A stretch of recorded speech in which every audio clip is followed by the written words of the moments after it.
impressed me. Of course, the first thing that impressed me was the success of the Bohr orbit theory. I went to Cambridge as a research student, knowing nothing at all of the Bohr orbit theory, considering atoms to be something very mysterious and quite beyond the range of ordinary dynamical laws.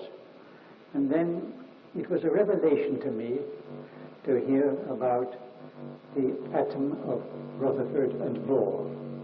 Rutherford has set up the basic model of the atom having a central positive nucleus with electrons moving around it. And then Bohr had found out laws governing the motions of the electrons. He set up his orbit theory, according to which an electron moving in an atom is subject to the ordinary classical laws corresponding to its charge and the field that it is moving through. The ordinary classical laws, except for that part of the force on the electron which is associated with the emission of radiation. That part of the force, which is just a small part, has to be cut out. Then the remaining force gives a stable orbit for the motion of the electron. That answered one of the most mysterious questions which people had been bothering about previously. How was it that an atom could have any stability? Why didn't the electrons all fall into the central nucleus, emitting their energy in the form of radiation? Bohr said that this radiation process just didn't take place. You have to neglect that part of the force in the motion of the electrons. And then you had a possibility of stable orbits. And further, the stable orbits have to be subjected to certain quantum conditions, certain new conditions quite foreign to anything which we have in classical mechanics. These new conditions involve a Planck's constant. If we have an orbit satisfying these conditions, then the electron in such an orbit can make a jump to another orbit, and when it makes this jump, it emits or absorbs a quantum of radiation, according to whether the jump is to a state of lower energy or higher energy. And the frequency of the radiation is connected with the energy difference by that famous equation, difference in energy equals h times nu. These ideas of Bohr were completely strange to anyone who had just been brought up on classical mechanics, but one had to accept them because they were so successful in describing the spectra of simple atoms. By simple atoms, I mean atoms in which there is just one electron playing a major role in fixing the states of energy. So that it applies to the hydrogen atom, which has only one electron altogether, and also to the alkali elements, where there is just a number of electrons in closed shells and one outer electron, which is moving about and doing the interesting things. This Bohr orbit theory was a complete revelation to me, and of course I proceeded to work on it, and I accepted Bohr orbits just as something which was fundamental in nature. That was rather a mistake on my part, because it gave me too narrow an outlook. I proceeded to study the Bohr orbits following the theory which had been given by Sommerfeld. Sommerfeld had obtained more general equations for quantizing the Bohr orbits than the ones originally given by Bohr. And Sommerfeld's conditions were expressed in terms of the Hamiltonian variables, coordinates and momenta. Now you first learn Newton's laws of motion in terms of positions and velocities of particles, and then you learn about a more general formulation of the equations, the Lagrangian formulation, where you have quite general dynamical coordinates, coordinates which are any functions of the positions of the particles, and then you have the velocities corresponding to those coordinates. Now, Hamilton, 100 years previously, had set up another form of dynamics in which the coordinates are replaced by momentum variables. Now, you might think that that's not an important change, but it led to greater symmetry and beauty in the equations. And Hamilton pursued this line of investigation just because he was striving for mathematical beauty. I believe it shows very strongly the genius of Hamilton, that he was able to follow through a line of work whose importance was not made evident until 100 years later. I don't think there's any other such example in the history of physics. Well, I studied the Hamiltonian theory of dynamics because it was found to be the most useful one for examining the Bohr orbits, as Sommerfeld had shown. I studied this theory on my own, reading the book Whittaker's Analytical Dynamics, which is a very good book on this subject, and I learned about the transformations of the Hamiltonian variables and the invariance of those transformations, and a whole mathematical theory attached to it. I learned this up without, at the time, realizing whether it would be important or not, but simply that it was related to things that were important. The real difficulties of the Bohr orbit theory occurred when one tried to consider the interaction of two of these orbits. If you have the atom of helium, for instance. Now, the spectrum of helium was very peculiar. There seemed to be two different spectra associated to two different energy levels, and the transitions between those two energy levels were extremely rare. That was a phenomenon which one just could not explain at all. One talked about two kinds of helium, parahelium and orthohelium, and one had no explanation for them.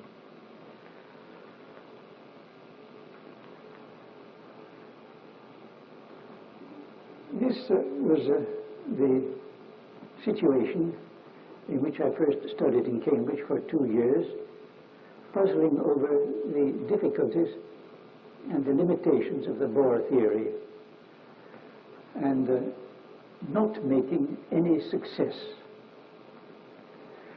The real breakthrough was done by Heisenberg in 1925.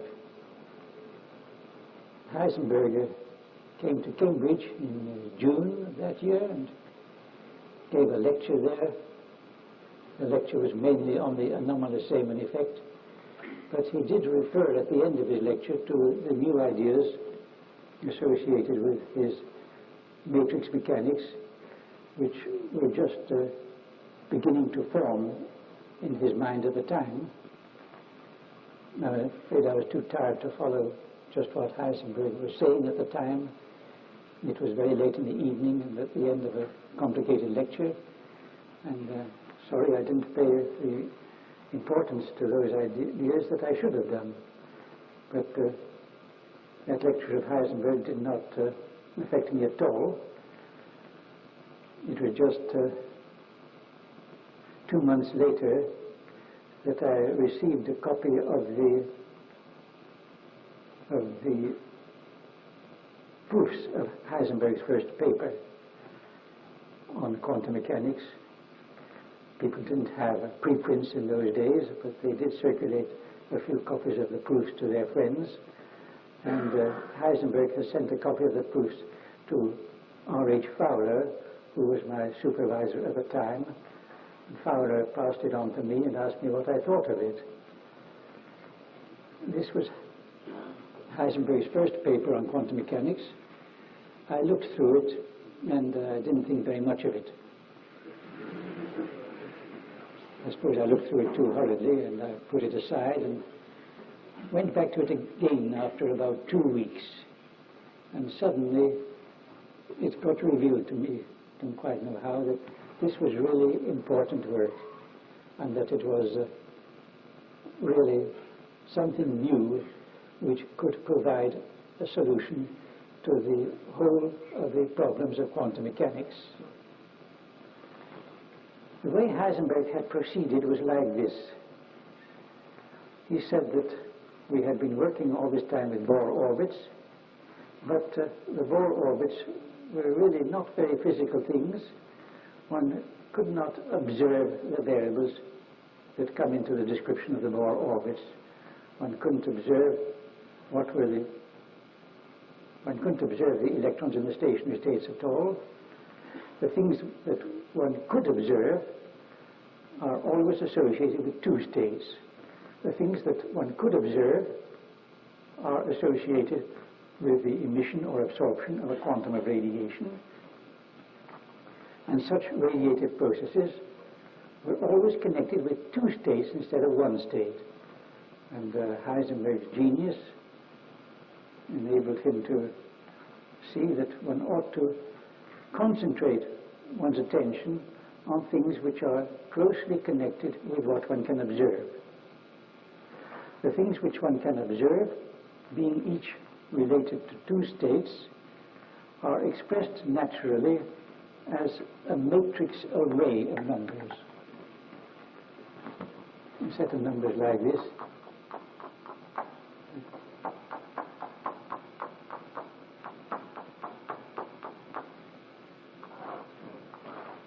And Heisenberg proposed that one should consider the whole set of numbers together. When Heisenberg first got this idea, he did not know anything about matrices at all. He'd never heard of them. But he was led to construct these arrays of quantities simply from the physical idea that one should work with quantities closely connected with observation. Then Heisenberg thought of taking the whole matrix of quantities together and handling these matrices as individual things.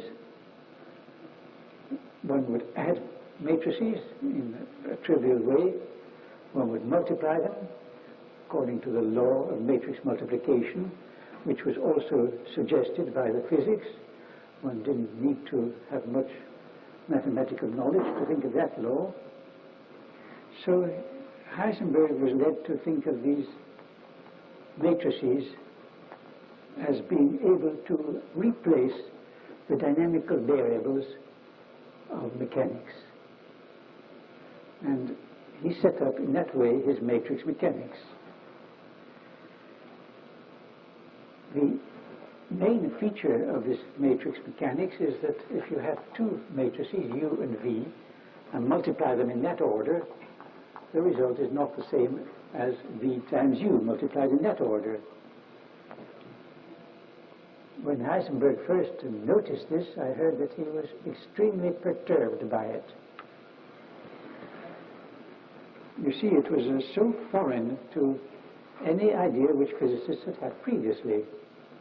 Positions and velocities were certainly ordinary numbers and certainly satisfied ordinary algebra. How could one replace them by things which did not satisfy ordinary algebra? But still, there was no escaping from this at all. Heisenberg just had to get used to the idea. When I read Heisenberg's paper the second time, I picked on this non-commutation as the important feature. It seemed to me that this was really the prime difference between the new mechanics and the old mechanics, and that what one had to do was to take the old mechanics of Newton, or maybe in the Lagrangian or Hamiltonian form, and modify it in some way so as to bring in the non-commutation.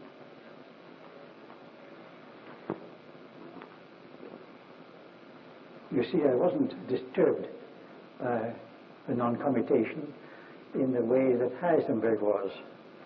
The person who originates a new idea is really not in the best position to follow it up, because he's so scared that something will turn up which will knock the whole idea on the head.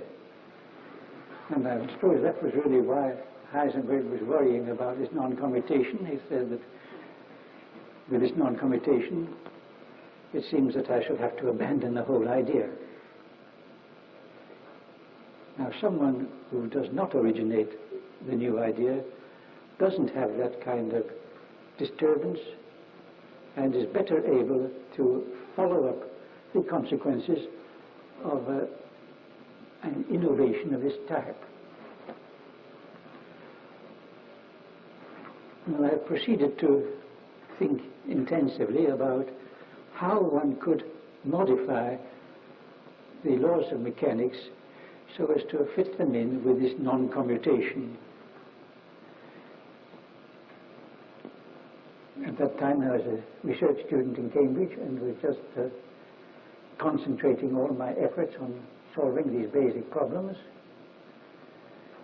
I used to spend most of my time on this work, but on Sundays I had the habit of taking it as a day of relaxation and taking a long walk in the country. And during those long walks I would just rather forget about my work and maybe just keep it faintly in the back of my mind and essentially have a time of relaxation. It was during one of these Sunday walks, either the end of September or beginning of October, I'm not quite sure which Sunday it was, in 1925, that it occurred to me that there was really a great similarity between the quantity u v minus vu, the commutator, and the Poisson bracket, which I had been reading about previously when I had been studying the Hamiltonian, the general Hamiltonian theory in Whittaker's book. Would it be possible to say that this quantity just has to take the place of the Poisson bracket? It was a very exciting idea to me, and the difficulty was that I didn't remember very well what the Poisson bracket was.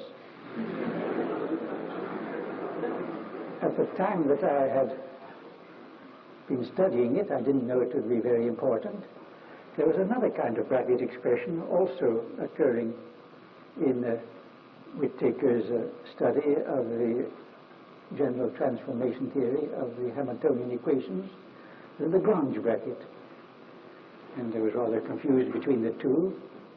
I wasn't sure of just what the definition of a Poisson bracket was, and without having the precise definition available, I couldn't make the detailed comparison between the Poisson bracket and this commutator. Of course, I was very anxious to settle this question, so I rushed home, tried to look up what a Poisson bracket was, but none of the books that I had at home was sufficiently advanced to mention Poisson brackets at all, nor were the lecture notes which I had. It was a Sunday, all the libraries were closed, so I had to wait till the following Monday morning and spend a rather uncertain night wondering whether this theory would turn out to be right or not. I think before the end of the night I had acquired a considerable confidence that it was all right, but it was necessary for me to go to the library on a Monday morning, look up Whittaker's book, see just what the definition of a Poisson bracket was, and see that they really do correspond. The definition, as you probably know, is Poisson bracket written U times V with square brackets is equal to the sum of over all the degrees of freedom, du by dqr, dv by dpr, minus du by dpr, dv by dqr. The q's and the p's being the Hamiltonian coordinates and their corresponding momenta. In Whittaker's book, he uses a different notation, round brackets for the Poisson bracket, and square brackets for the Lagrange bracket. Now, the Lagrange bracket is of no importance at all for quantum theory. We only want the Poisson bracket, and I did not like to use round brackets for something which is antisymmetrical between the two quantities that are mentioned in it. That is quite different from what we have in vector analysis, where we have the round bracket for the scalar product and the square bracket for the vector product of two vectors. So I changed Whittaker's notation and introduced the square bracket as being more suitable for something which is antisymmetrical. And since then everyone has followed that notation and used the square bracket for the Poisson bracket. Well, I checked in that way that this quantity really does have analogous properties to uv minus vu, and in fact the relationship between them is so close that we can put the Poisson bracket equal to uv minus vu with a numerical coefficient I times cost h. Cost h is Planck's constant over 2 pi. This is the start of my work on quantum mechanics. This turned out to be an equation of general applicability, and it provides a way of passing from any classical mechanics, from the classical mechanics of any dynamical system, when expressed in the Hamiltonian form, to the corresponding theory in terms of the new mechanics of Heisenberg. Heisenberg, of course, was continuing to work on this theory, and he was assisted by his professor, Max Born, and by a fellow student at Göttingen, Jordan, and they obtained equivalent results to mine, but they didn't have the single general step of making the commutator correspond to the Poisson bracket. They first worked out the complete theory for a system of 1 degree of freedom, and then assumed that variables associated with different degrees of freedom commute with each other, the natural assumption to make, and that leads then to this relationship.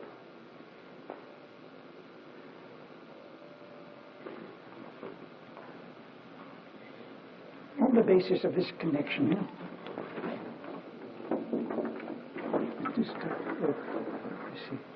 thank you. One has equations of motion for any dynamical variable u. The classical theory in the Hamiltonian form says that du by dt equals the Poisson bracket of u with this capital H.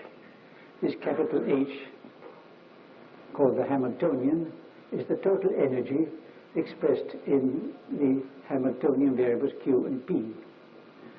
And this leads at once to the equation of motion in the new mechanics, IH du by dt equals UH minus HU. had then a general equation of motion applicable to any system in quantum mechanics if we know the corresponding theory in classical mechanics expressed in the Hamiltonian form.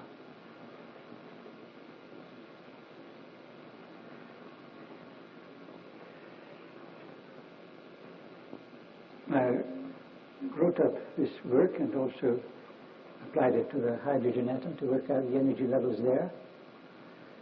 And then I heard about another form of quantum mechanics which had been discovered independently by Schrödinger. I saw about it in the literature, and Heisenberg wrote me a letter asking me, what do you think of this theory of Schrödinger? At first I felt rather hostile to Schrödinger. The reason for that was that I was very well satisfied with this theory of Heisenberg developed in this way. It seemed to me that that would really provide the key to the understanding of the whole of the mechanics of the atom. Now, if we have a basis of something which we can work on to develop quantum mechanics, why go back to the pre-quantum mechanics stage and look for another solution to the problem? That was what I felt at the time, and I just did not want to go back and consider the possibility anew, neglecting all this work of Heisenberg and trying to get an alternative solution to the problem. However, the Schrödinger theory was examined by other people, and they soon found out that it was equivalent to the Heisenberg theory. It didn't mean that we had to abandon any of the ideas of the Heisenberg theory. We just had to supplement those ideas with some further ideas. And the main new idea which is brought in is the idea of the wave function, which represents an atomic state.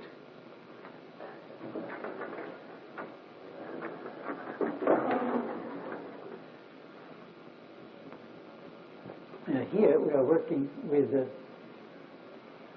matrix elements. We're working with matrices composed of matrix elements, each associated with two atomic states. The Schrödinger form of the theory provides us with a wave function psi, a function of the coordinates of a particle, x1, x2, x3, and time,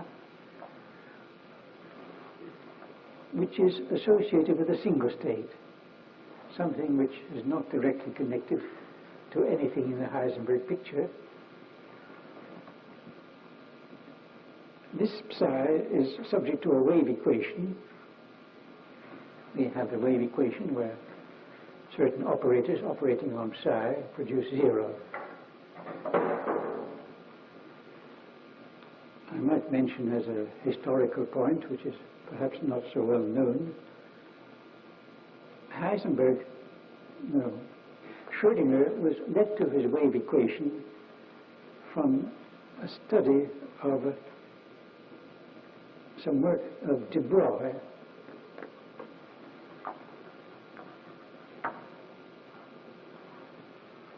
published in 1924, that is to say, before Heisenberg. De Broglie had set up waves associated with free particles. He set up this wave equation, d2 over c squared dt squared minus d2 by dx1 squared minus d2 by dx2 squared minus d2 by dx3 squared plus m squared c squared over h squared psi equals naught. And he showed that the waves associated with the solution to this equation can be connected with a particle having momentum components and energy given by these equations. PR times psi is the same as minus IH d psi by dxr, and the energy, say, W psi equals IH d psi by dt. This connection between the waves and the particle is relativistic. It holds in all Lorentz frames of reference, and that is very interesting mathematically. I'd read about de Broglie's work, but it seemed to me to be purely an interesting bit of mathematics without any application to physics. How could there be any physical connection between waves and particles? However, Schrödinger had taken this work of de Broglie seriously, and he had set about trying to generalize this equation to make it apply to a charged particle moving in an electromagnetic field. And he succeeded in getting such an equation. It's just this equation with some further terms coming in involving the electromagnetic potentials. Now, having got such an equation which looked very beautiful, Schrödinger proceeded to apply it to the hydrogen atom, to the motion of an electron in the field of the proton. And he worked out the energy levels for the hydrogen atom, and he got the wrong result. The reason why he got the wrong result was, as we now know, that his equation did not take into account the spin of the electron. The spin of the electron was something which just about then experimental people were beginning to speculate about. It hadn't been established at all, and Schrödinger had probably never heard of the spin of the electron. At any rate, Schrödinger explained to me many years later how he was extremely dejected when he found that his beautiful equation did not give the right answer. He was so dejected that he thought the whole thing was wrong, useless, and he cast it aside. And it was only something like 3 months later that he had recovered from his depression sufficiently to go back and look at the equations again. And then he saw that in a non-relativistic approximation, his equations gave energy levels in agreement with the observed spectrum of hydrogen. And he published then his first paper on the new wave mechanics in a non-relativistic form. So if you look up the published papers of that time, you will see that all the early papers of Schrödinger are in the non-relativistic form.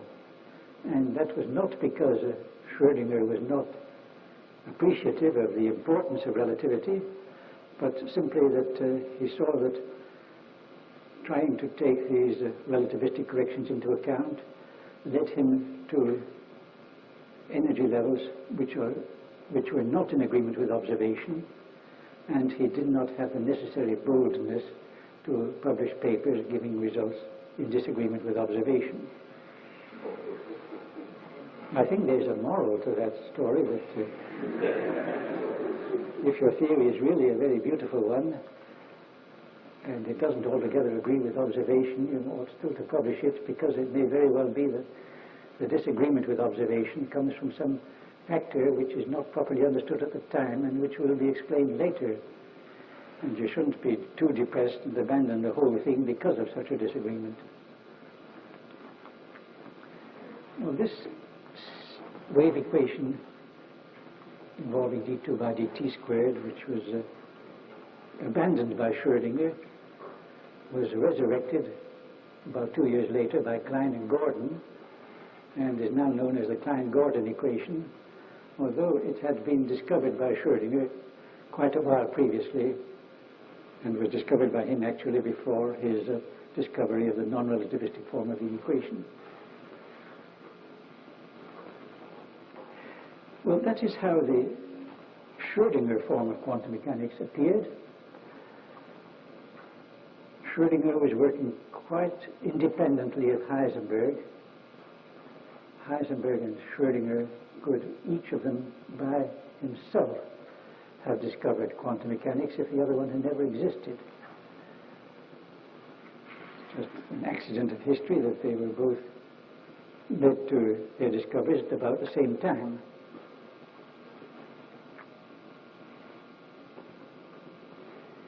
The use of the Schrödinger theory was to supplement the Heisenberg theory and give us something appearing in the equations corresponding to a single state.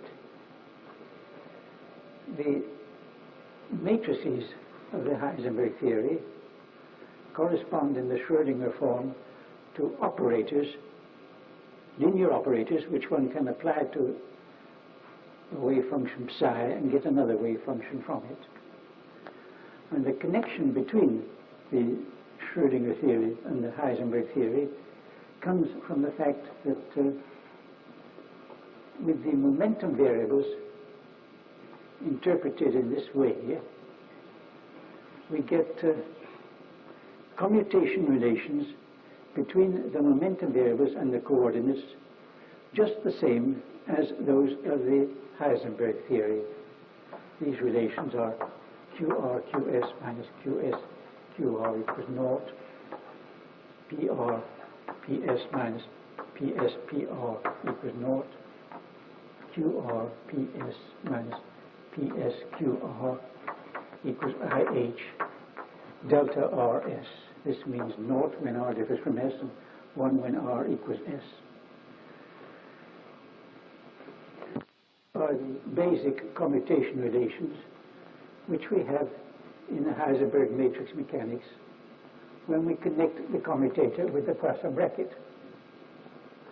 And they are also the equations which follow from the Schrödinger theory when the p's are understood as operators of differentiation on the wave function in accordance with these equations here. And that is why the two theories of Heisenberg and Schrödinger are really mathematically equivalent.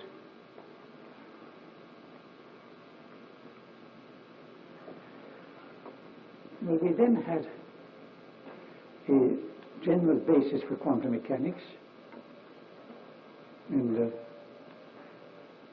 I was concentrating my attention on it, and I found out that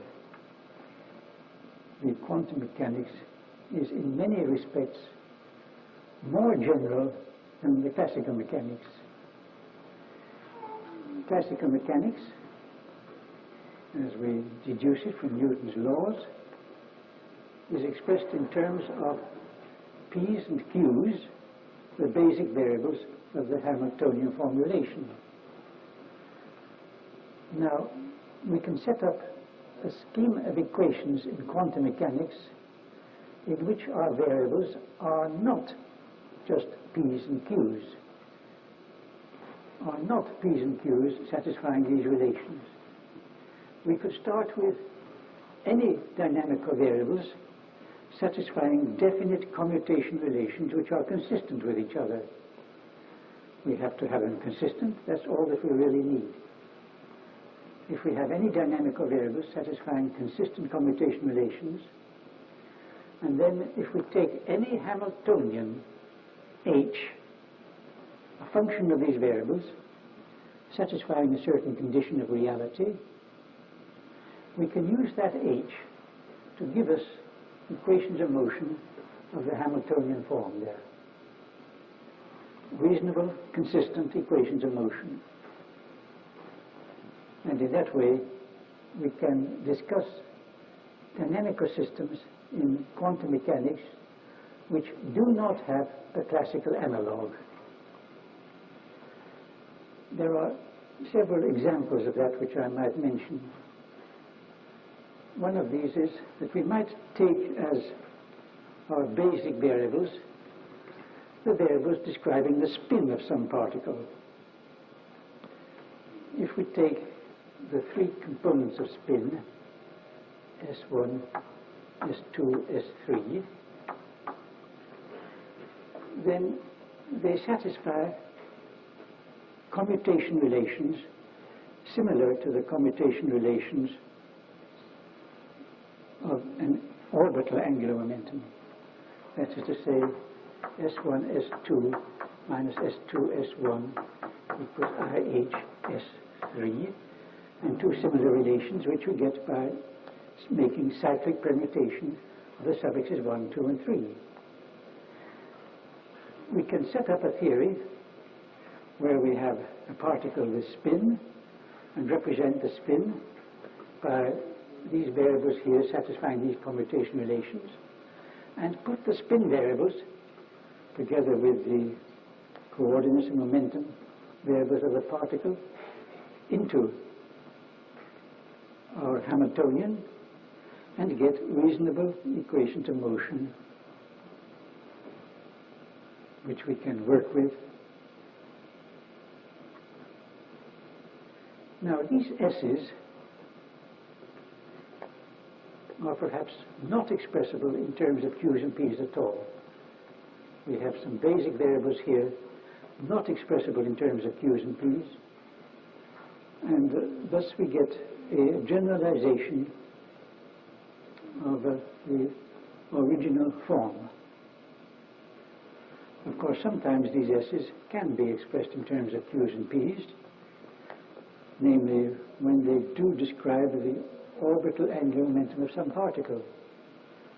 But it may be that these S's describe a spin of a half a quantum, and then it is quite impossible to express them in terms of Q's and P's.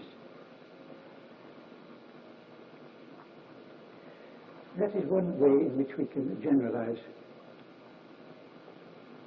the original formalism, and that is rather similar to what the high-energy physicists are doing nowadays when they introduce the variables associated with some group to describe the internal degrees of freedom of the new particles which they are continually discovering. There may be some group, SU2, SU3, SU6, which turns out to come into the classification of the new particles, and then the elements of that group will be things which we can treat like dynamical variables, and all that we need to know is the commutation relations between those elements. They are provided if we know the group, and then we can proceed to set up a Hamiltonian involving those group elements and get equations of motion.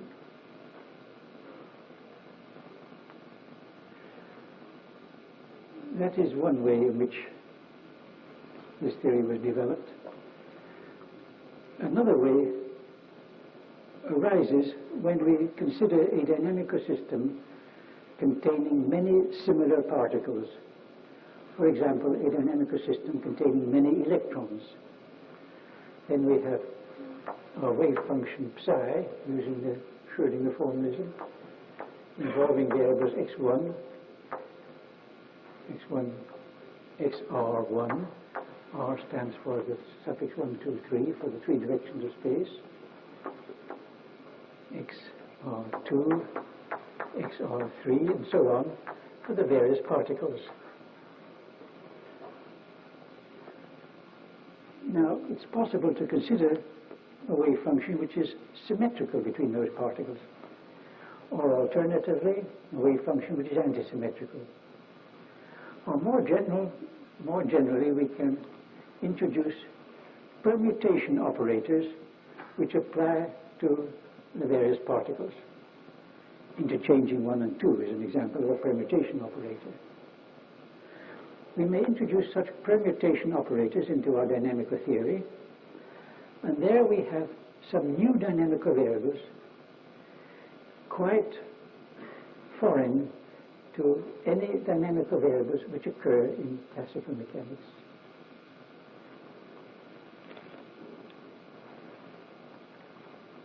This proved very fruitful for understanding relationships which arise for an atomic system containing several electrons,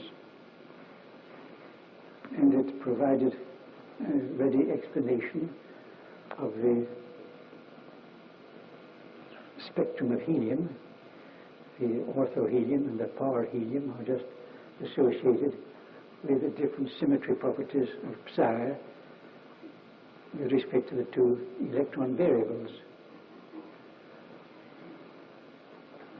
Then another important development was concerned with the introduction of operators of absorption and emission of particles.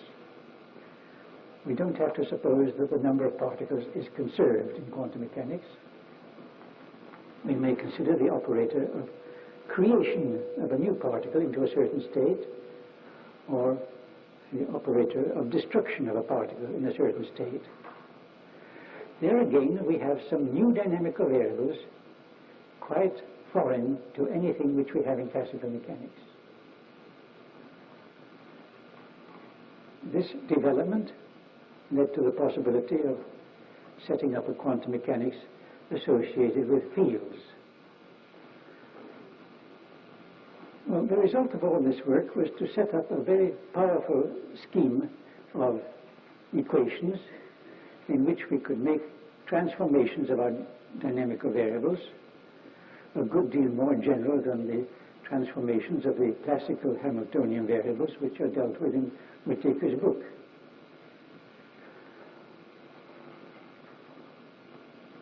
We had all these equations, and the question arises, how was one to interpret these equations?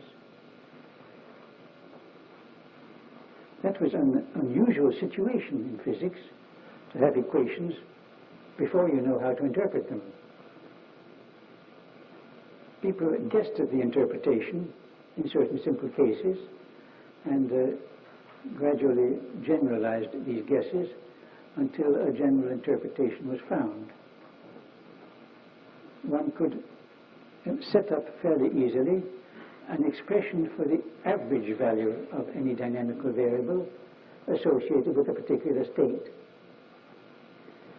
Now, if you know the average value of u, and you also know the average value of any power of u, u squared, u cubed, and so on, you have enough information to be able to determine the probability of u having any value. So that the interpretation of these equations led us to a formula for the probability of a dynamical variable having a specified value. This probability was expressed in terms of the square of the modulus of the wave function. If we take mod psi squared, and psi is a function of x1, x2, x3, that will, when it's suitably normalized, give the probability of x1, x2, x3 having certain values. And we could transform psi to other dynamical variables and calculate the probability of those other dynamical variables having specified values. The interpretation thus combined with the general transformation theory to enable us to work out probabilities of any dynamical variables, provided, of course, that those dynamical variables commute with each other. You can't work out the probability of a certain p having a value and the corresponding q having a value because they don't commute. You see that the interpretation involves probabilities and does not enable you to assert that a certain quantity has a certain value when there are given initial conditions.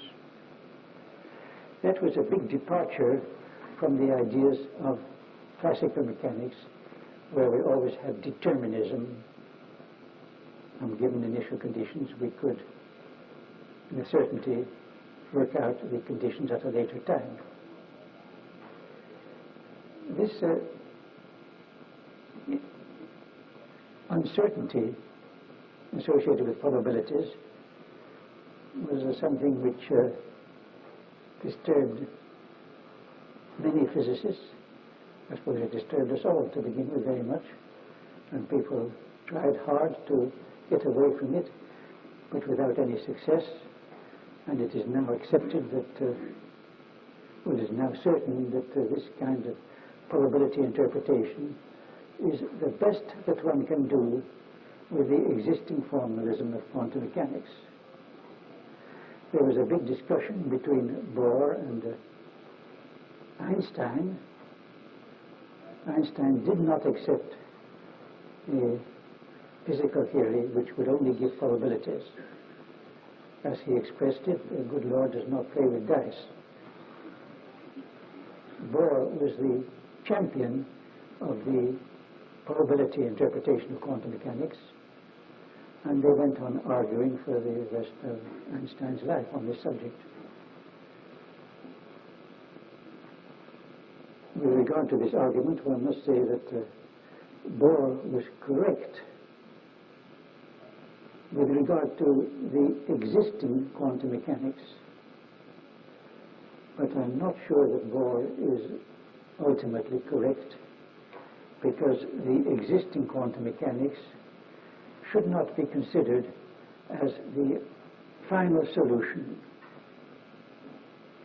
The reason for that is that, as I shall be talking about in some of the later lectures, it does lead to some fundamental difficulties. Difficulties which seem to me just as bad as the difficulties that one had when one was trying to discuss the interaction of Bohr orbits. I think there are very few physicists alive at the present time who remember the difficulties we had in trying to consider the interaction of Bohr orbits. They've all forgotten that situation, and they are perhaps too complacent about accepting the present quantum mechanics. I feel pretty sure that the present quantum mechanics is not the final answer. The reason being because of these very basic difficulties. The final answer will very likely involve a change in our basic ways of thinking, just about as drastic as the change from Bohr orbits to the quantum mechanics of Heisenberg and Schrödinger. And when we do make such a basic change, well, who can say what would happen to determinism? We might have a return to the classical determinism at the expense of giving up some very fundamental, generally accepted idea which has never been challenged up to the present. We cannot have a return, simply a return to the previous classical theory. Science, physics doesn't advance backwards like that. But we may have a return to determinism at the expense of some very drastic new change, and then people may feel that perhaps Einstein was really basically right in his discussion with Bohr. I will stop there for today.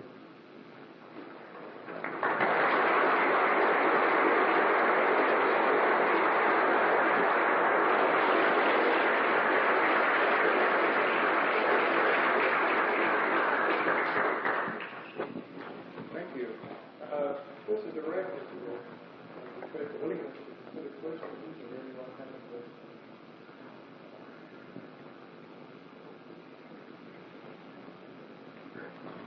No.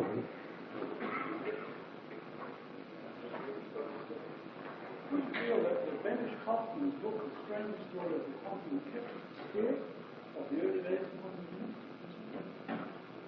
I don't think I know the book well enough, but from the work of Banish-Hoffman, I think that he looks at things from the point of view of the pure mathematician rather than the physicist. I rather think that he would put the emphasis in a different way from the way I would put it, but I don't happen to know that book. Or I've forgotten it if I have read it in the past. How long ago did it appear? 1950. 1950. Not sure. Yes.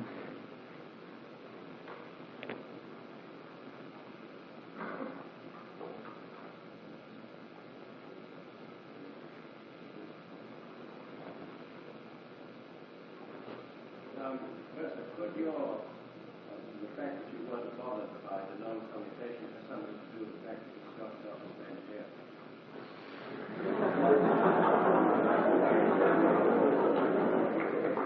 I think that the only answer to that is no. It bothered Heisenberg because he was afraid that his whole theory might collapse. And that is rather a terrible thing when you've got a wonderful idea. You want to avoid that at all costs.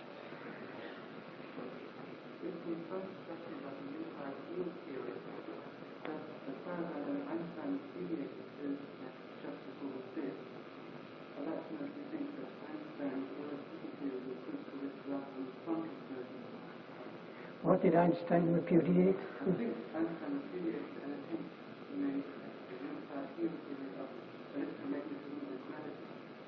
And I thought that quantum mechanics, if it is possible, might prove to be getting the unified field theory rather than relativity. Well, I feel that it's impossible to answer this question until the new improved quantum mechanics is discovered. A new improved theory which will differ from the present theory as much as the present theory differs from the Bohr theory.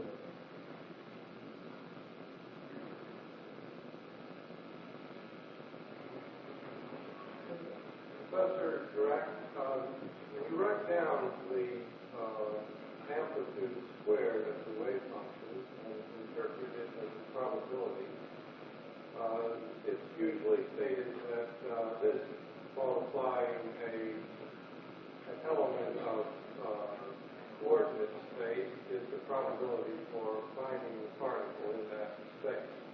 It's always puzzled me. I would wish you would comment on this.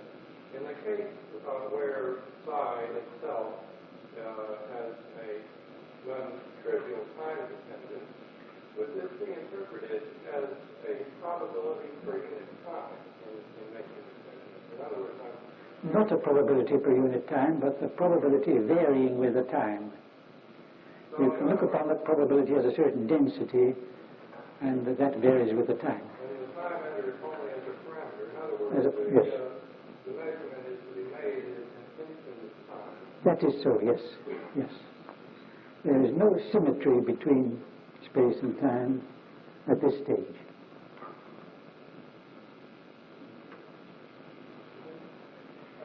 What is your renormalization method? Do you think that a new quantum theory could have perhaps a clear way of dealing with the problem of probability? Renormalization is a sensible physical idea if the renormalization factor is small, or at any rate if it is just an ordinary number. But a renormalization factor that is infinitely great is just nonsense. And any theory which leads to such a renormalization factor is wrong.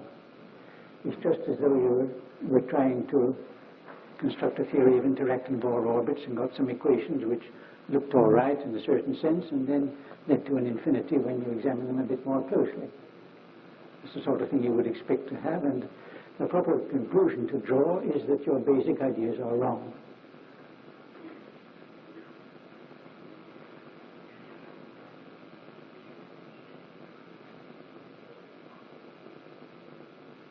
You may wonder, why is it that the renormalization has had such a considerable success?